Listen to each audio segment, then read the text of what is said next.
kemana nih Pak? Ya, kita syukuran.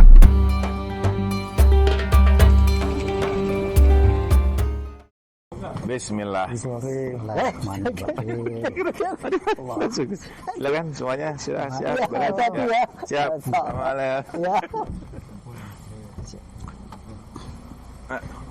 Mari, Assalamualaikum. Bismillahirrahmanirrahim.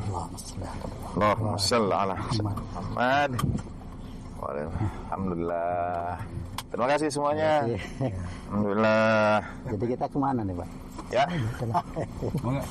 Kita syukuran. Syukuran. Ya, syukuran alhamdulillah terbit. Mantap. Sallallahu Muhammad. Ini hasil bersama, hasil teman-teman semua ini. Kan kalau serius ada hasilnya tuh.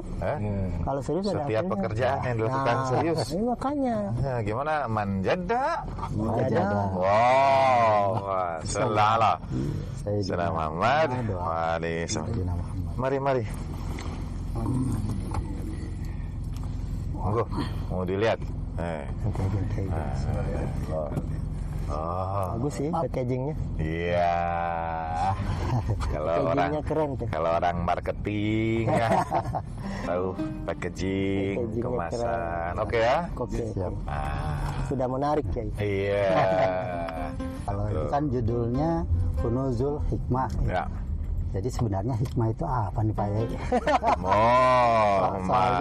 Soalnya dalam setiap perjalanan dalam ini kita ambil pelajaran dan hikmahnya gitu. Ibronya ya. Ya, ibro. Sebenarnya hikmah itu gimana Pak? Tapi bagi yang sudah tahu ibroh, waduh, berarti sudah lewat hikmah itu.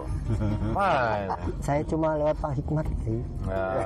Masalah Sayyidina Muhammad wa alaihi salam Muhammad.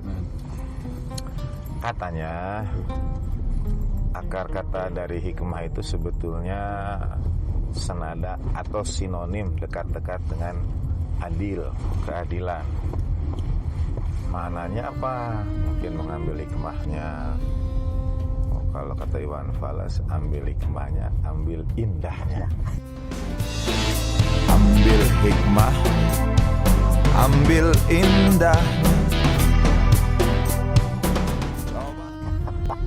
Indahnya itu ya. Indahnya. Jadi hikmah ini adalah sinonim adil yang artinya menempatkan sesuatu pada porsinya, pada proporsinya. Mungkin banyak hal terjadi dalam hidup kita itu, misalnya kita sebut kita overreacting ya, berlebihan. Nah, hikmah ini adalah sesuatu yang kita ambil yang memang misalnya bersikap sesuai dengan situasi kondisi yang sedang terjadi, sehingga orang yang dalam bahasa Indonesia mungkin kita sebut bijaksana. Padahal makna bijak di sini adalah dia dapat menempatkan dirinya sesuai dengan keadaan, dengan konteks dalam permasalahan. Dia juga dapat menempatkan dirinya, termasuk bahwa misalnya mengetahui setiap hal yang terjadi tidak mungkin terjadi tanpa sepengetahuan, dalam tanda petik sepengetahuan Allah Subhanahu wa ta'ala. Allah Maha melihat, Gusti ora sare. Nah, ini sebetulnya bagian dari hikmah. Pemaknaan hikmah itu sendiri ya. Betul. Jadi menempatkan, mengembalikan sesuatu pada yang semestinya. Misalnya apa yang terjadi, ya semua milik Tuhan. Misalnya ya, kan itu memang mestinya memang begitu. Tapi dari sesuatu yang cobaan atau memang dari sesuatu yang justru harus kita syukuri, ya berarti kita juga ambil hikmahnya gitu. Betul, ambil hikmahnya. Misalnya syukur, wah ini pemberi nikmat ini Tuhan, bahwa yang kita miliki ini tidak akan selamanya. Ya, semua datang berganti, ada suka, ada duka, dan seterusnya. Jadi, nah itu, dan orang yang berhikmah kita sebut hakim, artinya orang yang bijak. Penguasa juga dalam bahasa Arab disebut hakim, ya, penguasa ya. Bahkan kadang-kadang wasit di lapangan juga disebut juru hakim. tuntutan dari mereka adalah untuk seperti penguasa disebut hakim, ya supaya mereka berperilaku sesuai dengan hukum, berperilaku dengan adil, berperilaku dengan semestinya, menegakkan aturan dengan semestinya, tidak tumpul ke atas tajam ke bawah, misalnya begitu ya. Kalau tumpul ke atas tajam ke bawah apa itu? Itu mah itu kayak kalau orang mau pasang apa, tombak tuh. Tombak. Atau misalnya kalau di kampung-kampung itu kalau mau mendirikan rumah huma gitu, rumah huma yang di pinggir, yang di tengah sawah. Nah biasanya tiang itu runcingnya di bawah aja, kumpulnya di atas. Saya kira itu keadaan hukum di apa begitu, bukan ya? Bukan. Oh salah. Itu mah di Konoha. Berarti saya, nah itu dia, saya tidak menempatkan sesuatu sesuai tempatnya. Tidak. Itu di Konoha. Kalau di Indonesia enggak ya. Konoha itu di Konoha. Oh, ya.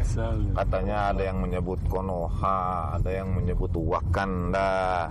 Sebetulnya mesti sesuai porsinya, itu tidak penuh hikmah tadi itu.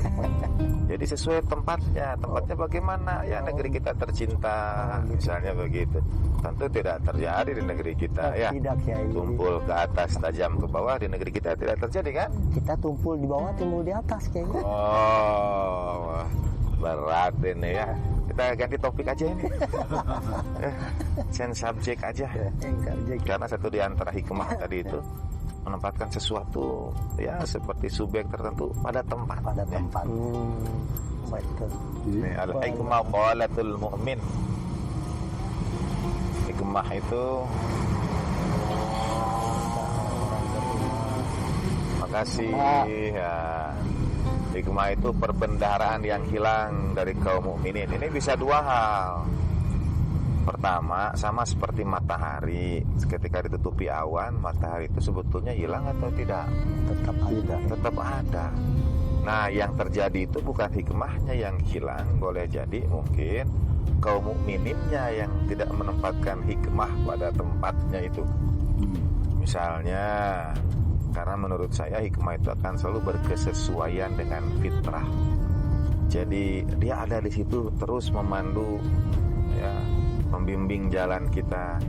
Cuma kitanya ini yang mungkin karena terlalu lama atau terbiasa tidak menempatkan sesuatu pada tempatnya itu, sehingga dia seakan-akan menjadi barang yang hilang.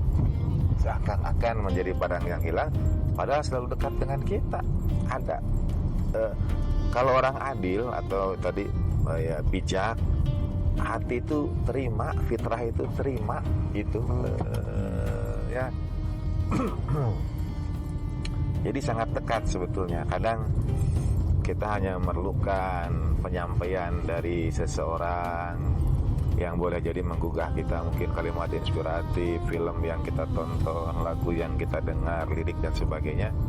Kita diingatkan akan sesuatu yang sebetulnya sudah ada pada kita sejak sebelumnya, tapi selama ini mungkin tertutupi, seperti matahari tertutupi awan gitu. Ini antara hikmah dan bid'ah itu gimana Pak ya?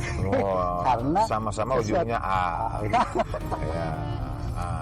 Karena kalau misalkan ada peribadatan gitu ya, yang memang ada yang mungkin betul-betul ada riwayatnya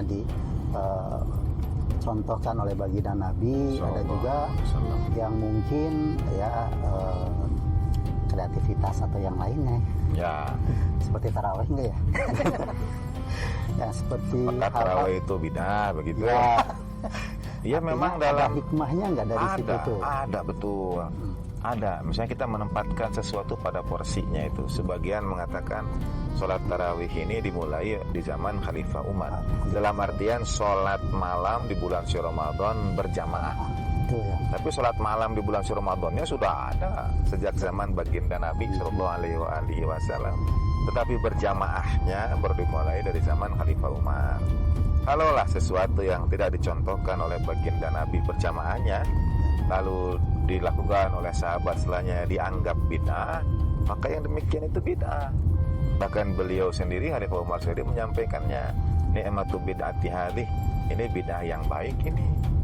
Maksudnya bagus nih, walaupun mungkin sebelumnya tidak ada, tapi apa yang salah dengan ini? Nah, mungkin kita ambil hikmahnya. Apa hikmahnya itu?